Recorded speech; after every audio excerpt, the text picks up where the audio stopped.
The gates opened, and 400,000 people stopped breathing. Not because a war was ending, not because a king was dying, because a 20-year-old girl was walking in white. And that white would own the next 180 years of human history. February 10, 1840. London is frozen.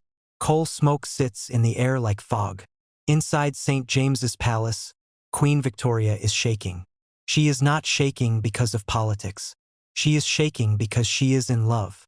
And because in the next 8 minutes, she will make a decision that will shape weddings in Tokyo, in Lagos, in Karachi, in New York. A decision she thinks is about fabric. Before this day, white meant nothing.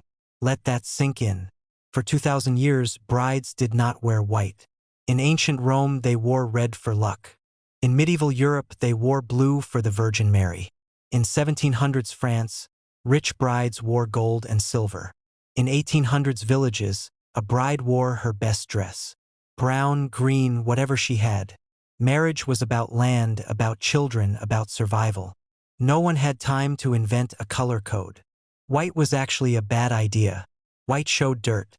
White was expensive to clean. White meant you were rich enough to waste a dress after one use. That was the only status it had. Not purity. Not innocence. Waste. So how did we get from wasteful to required in one generation? How did one dress become law? The answer lives in 3 rooms on the same morning.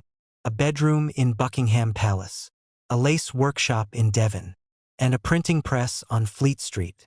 In the bedroom, Victoria is 20. She has been queen for 3 years and she is lonely. Then Prince Albert arrives. Her cousin, her equal. She writes in her diary that night, "I never spent such an evening." She is not thinking about economics.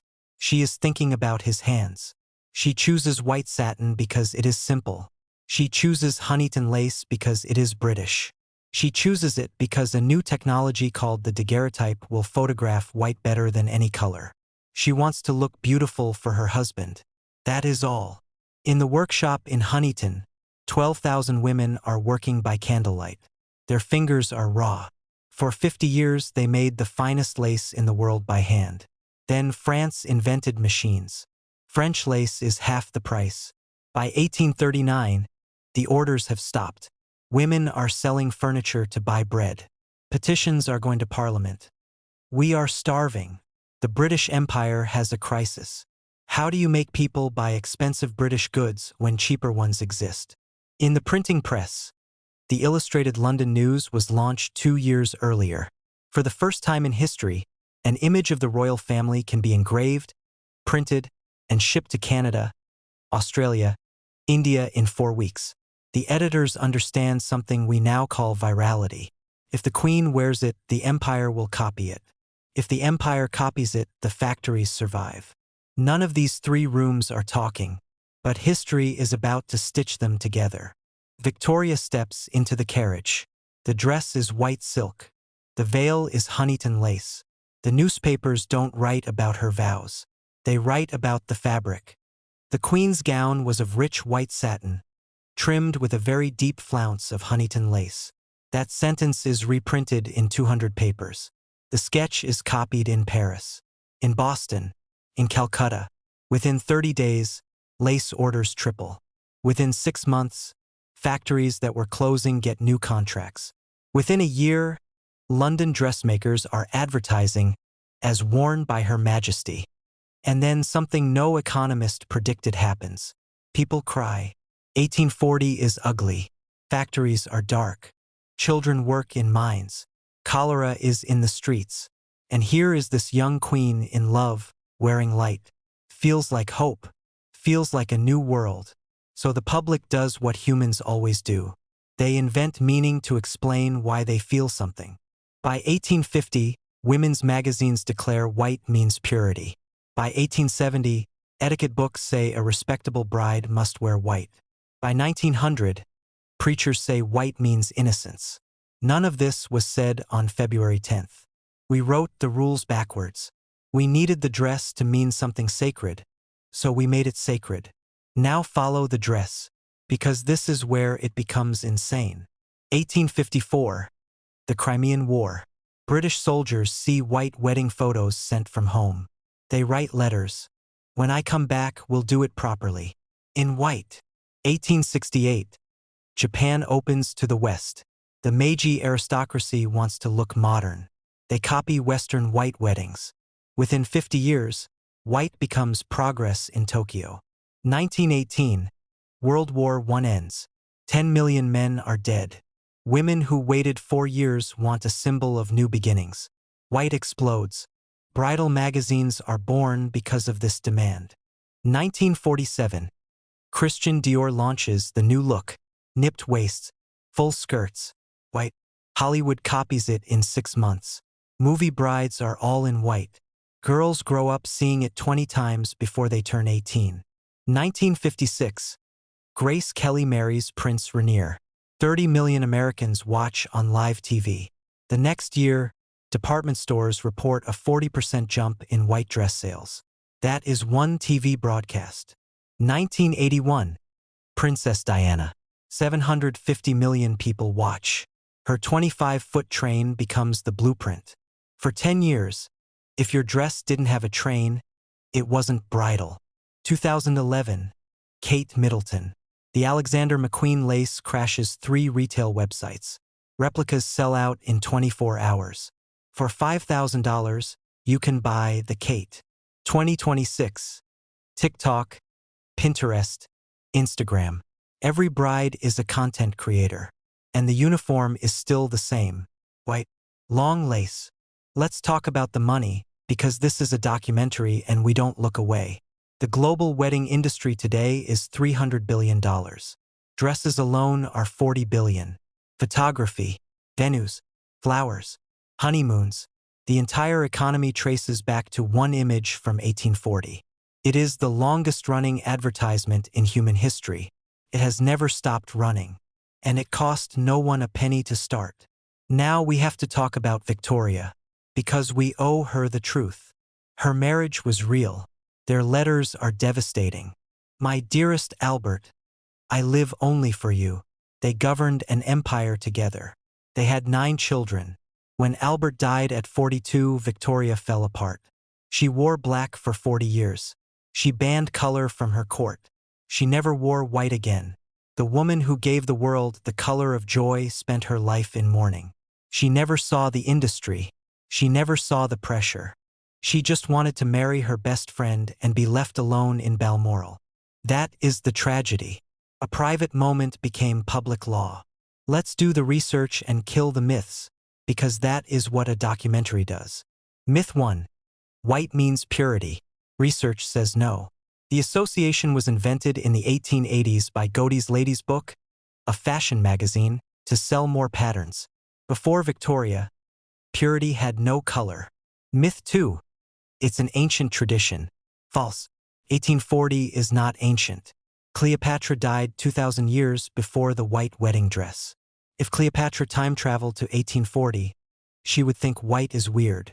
Myth 3. Religion requires it. False. In Hinduism, red is bridal.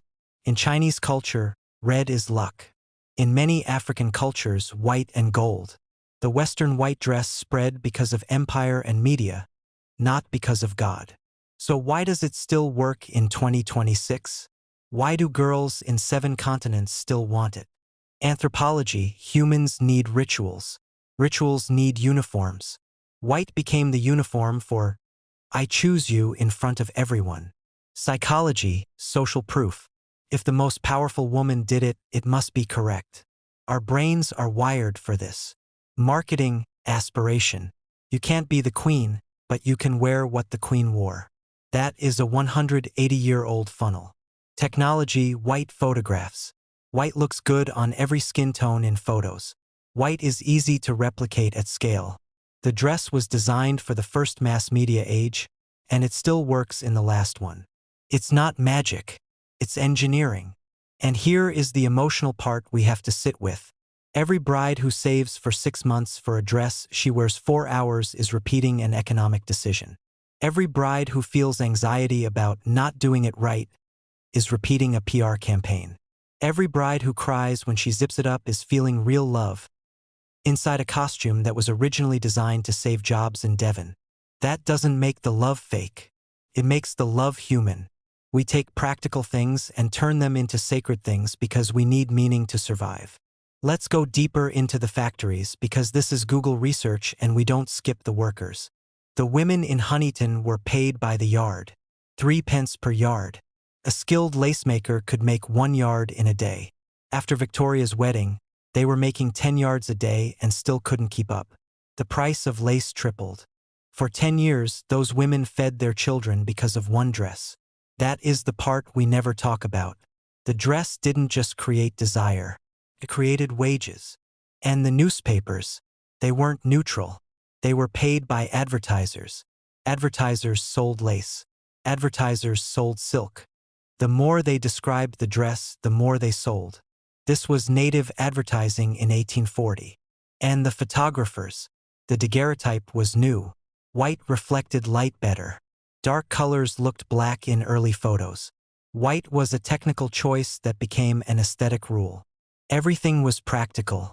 And then we made it romantic. Now let's talk about the colonies, because this is where it gets uncomfortable. The British Empire exported the white dress the same way it exported tea and railways. In India, in Nigeria, in Australia, local bridal traditions existed for centuries. But by 1900, the modern wedding meant white. Not because it was better, because it was British, because the Queen did it. This is cultural influence as soft power. And it worked so well that even after independence, the dress stayed. That is why a bride in Karachi and a bride in London and a bride in Toronto can all wear the same dress and feel like they are doing the same thing. They are doing 1840. Let's talk about the backlash too, because a real documentary is honest. 1920s flappers wore short white dresses to rebel. 1960s brides wore pants to rebel. 1990s brides wore black to rebel. 2020s brides wear red, blue, jumpsuits to rebel. Every generation rebels. And then 70% go back to white. Because rebellion is also part of the ritual. Even rejecting it proves how powerful it is. Now the psychology of the bride herself. Neuroscience shows that when a woman puts on a white dress, her brain lights up in areas for identity, for performance, for memory. She is not just wearing fabric. She is stepping into a role that 180 years of images have told her is the most important day. That is pressure. That is beauty. That is both. And the groom, he is also in costume. The tuxedo, also from 1800s, also from class signaling. The whole wedding is a reenactment. We are not having weddings. We are having Victoria's wedding over and over. Let's do the counterfactual, because this is where it gets scary. If Victoria had a fever and wore a shawl over a blue dress, we would all wear blue. If the lace had not arrived in time, we would think simple is bridal. If the newspaper had printed a bad engraving, this never happens. Your wedding, your sister's wedding, the wedding you will plan in 5 years. All of it rests on the weather, the mood, and the tailor of one 20-year-old on one morning. That is not tradition. That is contingency. And here is the final shock. The one that will sit with you tonight. The white wedding dress was never about you. It was never about romance. It was about factory workers who needed to eat. It was about an empire that needed to sell British goods. It was about newspapers that needed a beautiful story in an ugly century. It was about photography that needed light fabric. You think you are following love. You are following logistics. You think you are honoring tradition. You are honoring an economic bailout from 1840. You think you are choosing white. White chose you 180 years ago. The next time you see a bride walking down the aisle, see more than the bouquet. See the women in Devon stitching by candlelight. See the journalists counting column inches. See the queen who was just nervous and in love. The fairy tale is real. The tears are real. The love is real. But the reason the entire world is wearing white was never about a fairy tale. It was about lace. It was about power. It was about one dress that accidentally became the most powerful symbol on earth.